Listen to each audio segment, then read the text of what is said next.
Good morning, friends. Happy Sunday to all of you. Big changes are being made right now by our federal government. Congress has just unveiled its new plan to address the rising inflation. $400 stimulus checks will begin to be delivered to all eligible Americans very soon. Friends, this is your daily news report and fourth stimulus check update. Please make sure that you watch until the end of this video for all of the details. Also know that I'll be giving away a $75 Walmart gift card every Monday, Wednesday, Friday, and Sunday.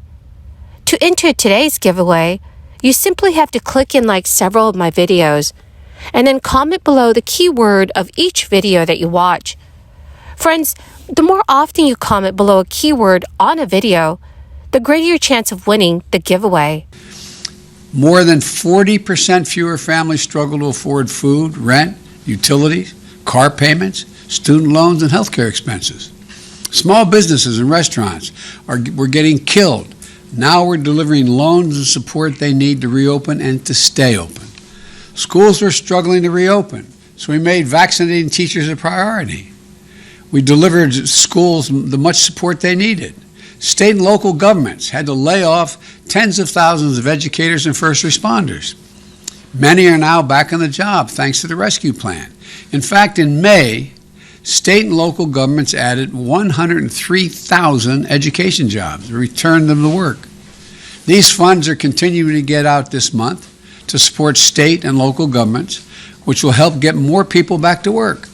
Small and medium-sized businesses are now able to take advantage of a special tax credit called the Employee Retention Tax Credit.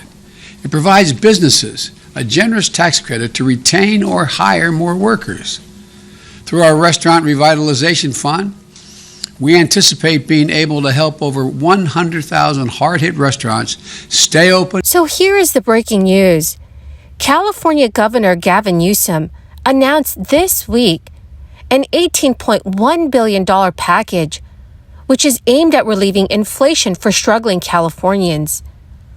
The proposed relief program would include $400 checks to all eligible registered vehicle owners in the state. The proposal comes as drivers face record gas prices. Governor Newsom told reporters, "We enacted the most comprehensive economic stimulus program in the nation last year, getting billions in immediate relief to millions of Californians.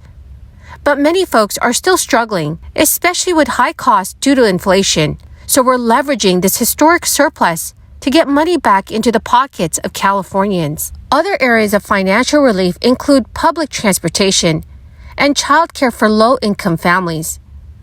Governor Newsom's plan would offer these services for an even further subsidized rate, if not free of charge for a limited time.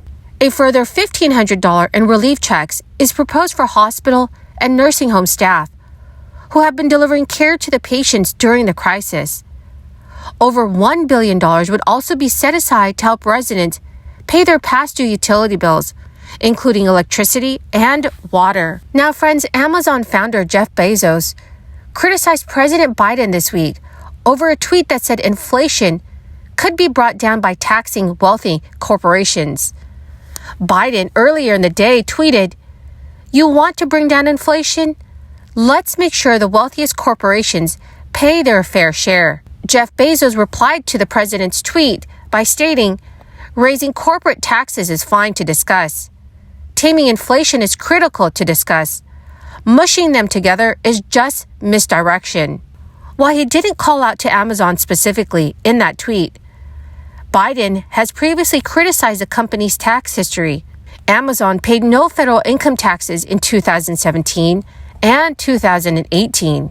Amazon said it paid $1.7 billion in federal income tax for the 2020 tax year and paid $1.8 billion in other federal taxes. It also said it paid $2.6 billion in state and local taxes. The e-commerce giant's federal income tax bill was assessed at roughly 1/3 of the 21% corporate tax rate.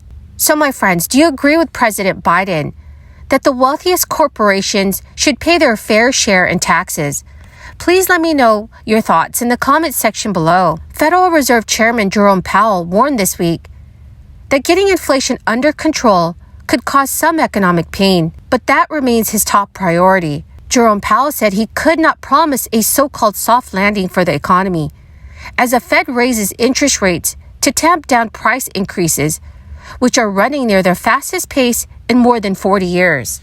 During an interview, Jerome Powell stated, "So a soft landing is really just getting back 2% inflation while keeping the labor market strong. And it's quite challenging to accomplish that right now for a couple of reasons." He noted that with a tight labor market pushing up wages, avoiding a recession that often follows aggressive policy tightening will be a challenge. The remarks were published the same day that the Senate confirmed Powell for a second term, a move that came nearly 7 months after President Biden first submitted the nomination. On top of the list for his second-term priorities will be to control price inflation that in April ran at 8.3% annual rate, just off a more than 40-year high posted in March. Jerome Powell has also said he understands the added pain that higher rates may cause, but said the Fed needs to act aggressively. He also stated, "Our goal, of course, is to get inflation back down to 2% without having the economy go into recession, or, to put it in this way, with the labor market remaining fairly strong. That is what we're trying to achieve. I think the one thing we really cannot do is to fail to restore price stability." Powell has come under some criticism for the Fed's delay in raising rates and halting its bond buying program, even as inflation has mounted. At a news conference last week, Jerome Powell had made remarks that were interpreted as taking more aggressive steps, like a 75 basis point increase off the table. So my friends, what do you think that our government should do to lower inflation? Please let me know your thoughts in the comment section below. Well, my wonderful and amazing friends, that is the end of my daily stimulus update video. Thank you so very, very much for joining me here today. I greatly appreciate all of you who are watching my videos daily. Please, friends, do share this video with your friends and family if they need more reliable and accurate stimulus information. Remember, in a video later today, I'll be announcing the winner of today's Walmart gift card giveaway, so please stay tuned. Friends, the keyword for this video is Portugal. If you would like to enter today's Walmart gift card giveaway, please click and like several of my videos, and then comment below this keyword, which is Portugal, and additional keywords of any video of mine that you watch. And do make sure that you're also subscribed to my channel. Thank you so much, friends, and have a wonderful and blessed Sunday.